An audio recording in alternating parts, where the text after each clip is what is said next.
I was able to get my hands on the Jurassic Park and Transformers crossover. This is Autobot JP12 and Dilophocon. Dilophocon?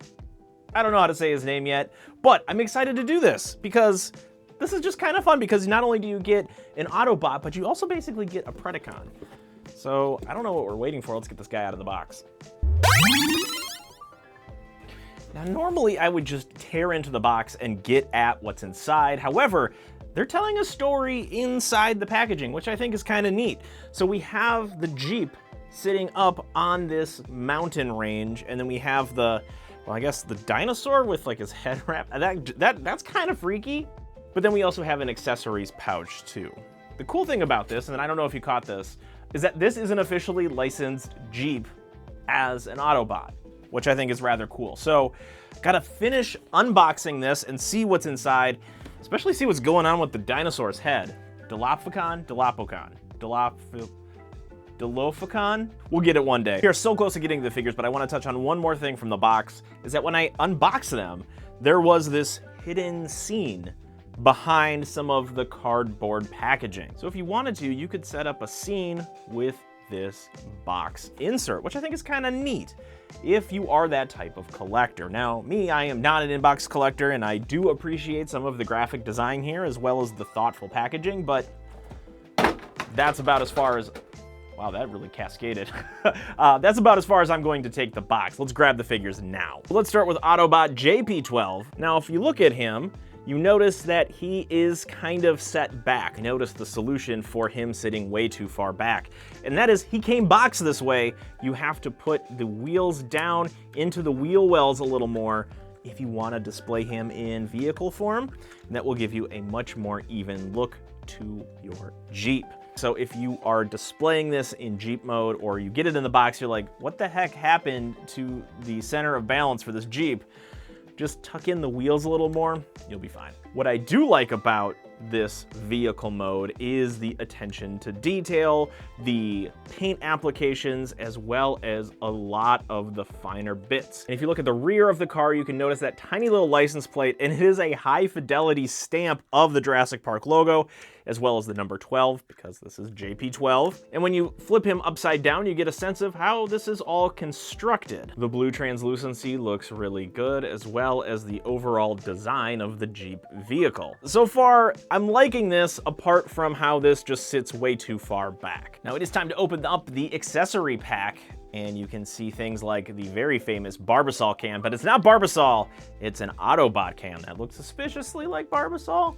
I mean, how many licensed products can you get in just one box? We also have a hat for the Autobot JP12, and it looks like it has a Jurassic Park logo on the front.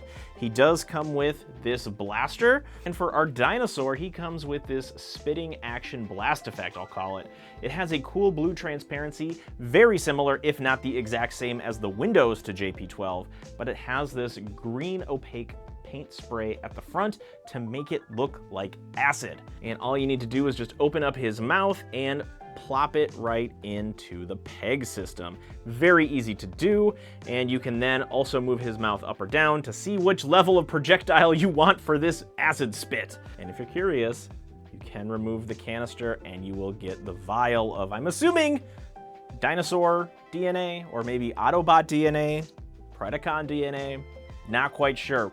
It's a fun point of detail though, because Jurassic Park is not only one of the more quotable movies in existence, there are also some very memorable props, this one being one of them. We're just gonna call this guy Dilophocon from here on out. But I know why now he had the tissue paper on his face, because there is so much paint detailing around the little frills for his velociraptorness. And just like car aficionado, I am not a dinosaur aficionado. I just know this guy looks really cool because he's got this frilly bit, and I could honestly think of him as Dinobot's brother, cousin, something like that. I feel like there's a lot of Predacon DNA inside Dilophocon here. So I'm excited to see how he transforms. Now, when I was playing around with some of his articulation, I noticed that the upper quads kind of have this weird floaty ability so that he can extend his legs, but there are also some articulations in the tail, just mostly up and down. And if we want to get fancy with these frills on the front. We can move them side to side. Oh, look at that one, just fell right off. So be careful. The other one fell right off, so just be careful. They are not socketed in all that well. They will not pitch forward and back though, so they are locked into that position. He has his tiny little T-Rex arms, even though he's not a T-Rex. He's Dilophocon, I think. You can see that his robot form arms kind of sit inside of his chest. It does break the illusion a little bit. I wouldn't say it's too bad because you can adjust the figure so that it is not as pronounced, and the head will tilt up or down. However, the difficulty that you'll have is having this guy stand. There is a very tricky, delicate balance to making sure that he can stand on his two legs. Now, one thing that's really stuck out to me is that when you look on this side of his face, he has a screw post right in his beak, snout, nose. I don't know what those dinosaur things are called, but it is a very shiny metal screw that I'm not quite sure the purpose of, other than making sure that it is all clamshelled together, so it's not a weak point. Which, if I'm thinking about it a little further, it's because you can move his jaw up and down. You wouldn't want the face to separate like you could pull off these little frills on the side. Now, mind you, that might not be too much of a distraction because there are a lot of other metal posts and pegs sticking throughout this figure. It just seems like it's a very strange placement right near the eye. Take a look at a lot of blasters, and one of the solutions, if you don't want to have a screw post in an unfortunate spot, is to solvent weld it together, meaning that you use some kind of chemical to fuse the plastic. Me being relatively new to the Transformers community, I don't know how well that would be received, but at least it would preserve some of the aesthetic here. We have our Jeep, we have our dinosaur. This is only half of the package because now we have to transform them to see what these guys look like. There are about 20 steps for each of these characters in the box to transform them, so it might take a little bit. I'll let you know how the process goes. As you're transforming these figures, there are some certain considerations that you need to put in place. First is Dilophocon is a much easier figure to transform. There is a lot more space, there is a lot more room, there's a lot more flexibility with how everything about him comes together. He is just a more simple figure, even though he has just a few steps less than JP12 does. Now, the downside of that, of course, is compared to JP12, he looks like a more simple figure. There is just a lot more space. There just isn't as much intricate detail as we see with JP12. Now, when it comes to JP12, there are a lot of different small, tiny steps that it takes to get him into his robot form. Not only that, but there are more accessories that go along with him. His main blaster is essentially the winch in front of the Jeep, so you can tuck that away somewhere. However, when it comes to the hard hat as well as the Barbasol can, including the vials inside, those will have to be stored somewhere else. He's in robot form, that is no problem because it all fits on the character. However, when you go back into vehicle mode, if you want to do that, there will be some considerations to make, or at least a parts bin that you will need to get some labeling for. Ultimately, when JP12 is all done, it looks phenomenal. There were some tricky parts though. The hat doesn't fit on all that well, and the back shell casing, or the top of the Jeep, was stuck. I had to kind of pry that and convince it with a lot of force to get it to move into the position it was supposed to. The other thing about it is that the knees are a little weak. They are not very stiff. I can see that being somewhat problematic when I get to posing this guy. However, the results speak for themselves. This is a phenomenal looking Autobot. I really like the look of JP12 here. If we did want to hide the Barbasol can, we can slot it in the back of the doors there. So it does hide slightly. I think that is a fair compromise to having all of the items on board of this character. But again, you have to consider if you put him into vehicle mode, that's just not going to be a thing. And the one thing that I did want to highlight about JP12 is that you can put the energy bolt on top of his main blaster, and if you turn the Barbasol can the other way, it still will slot into the doors.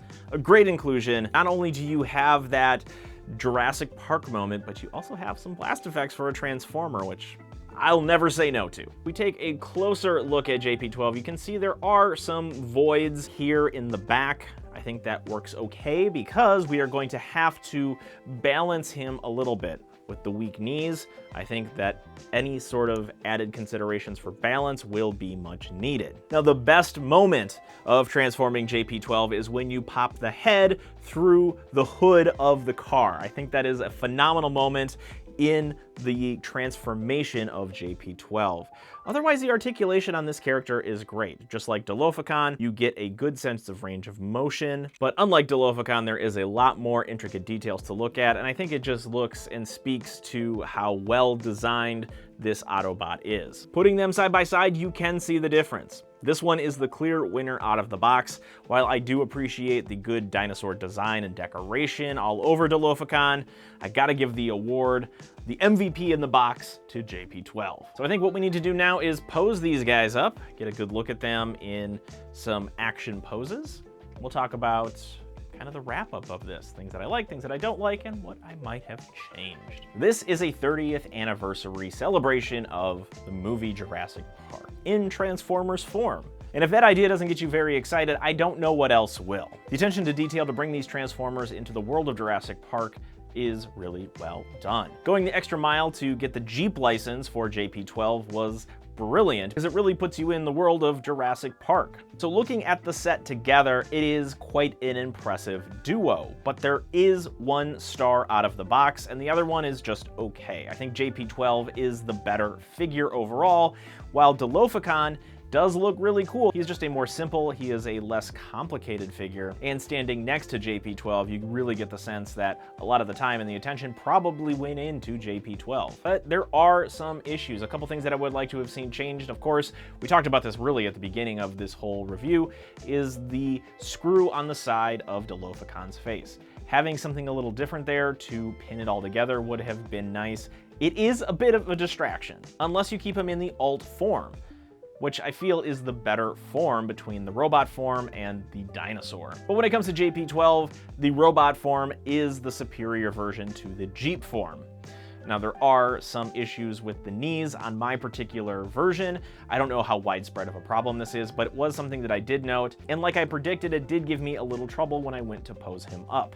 You don't get those fine micro movements. You have to have a more sweeping gesture than fine detail. Other thing that I would like to have seen changed is the helmet on JP12. When you put that on, it doesn't feel like a very strong or secure connection. I have tried pressing it on very hard, very firm, but it just still seems to pop off if you jostle it a little too much. It is a great inclusion, but it just doesn't stick as well as I would hope it to.